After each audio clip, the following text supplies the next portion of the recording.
ಏನು ಜ್ವರ ಬಂದಿದೆ, ಮೈ ಸುಡುತ್ತಿದೆ. ಜ್ವರ ಬಂದಿದೆ ಎಂದು ನೀವೇ ಹೇಳಿಬಿಟ್ರಾಯ್ತಾ? ಏನೇ ಆಗಲಿ ಬ್ಲಡ್ ಯೂರಿನ್ ಟೆಸ್ಟ್ ಮಾಡಿಸಿ, ಜೊತೆಗೆ ಪೂರ್ತಿ ಸ್ಕ್ಯಾನಿಂಗು ಮಾಡಿಸ್ಬೇಕಾಗ್ಬೋದು. ಎಲ್ಲವೂ ಇಲ್ಲೇ ಮಾಡ್ತಾರೆ. ಏನಪ್ಪ, ಕೊರೋನಾನ, ಹಂದಿ ಜ್ವರನ ಅಥವಾ ಡೆಂಗ್ಯೂನ ಏನು ಅಂತ ಗೊತ್ತಾಗ್ತಿಲ್ವಲ್ಲ. ಹೋಗಿ ಎಲ್ಲ ಟೆಸ್ಟ್ ಮಾಡಿಸ್ಕೊಂಬನ್ನಿ. ಬಂದ್ರಾ?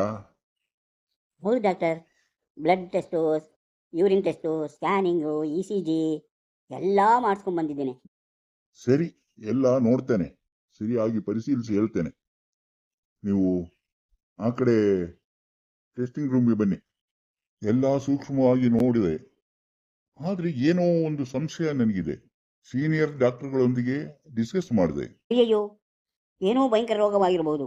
ಏನು ಮಾಡಬೇಕು? ಸೀನಿಯರ್ ಡಾಕ್ಟರ್ ಎಲ್ಲರೂ ನೋಡಿದ್ರು, ಎಲ್ಲವೂ ಹೇಳಿದ್ದಾರೆ. ನನಗೆ ಏನಾಗಿದೆ ಡಾಕ್ಟರ್? ಅಂಥದ್ದೇನೂ ಇಲ್ಲ, ಸಾಮಾನ್ಯ ಜ್ವರ. ಪ್ಯಾರಾಸೆಟಮೋಲ್ ಮಾತ್ರೆ ತೆಗೆದುಕೊಂಡ್ರೆ ಸಾಕು. ಹೋಗಿ ತಗೊಳ್ಳಿ. ಅಯ್ಯಯ್ಯೋ, ಕೈಯಿಂದ 12,000 ರೂಪಾಯಿ ಖಾಲಿ ಆಯ್ತಲ್ಲಪ್ಪ.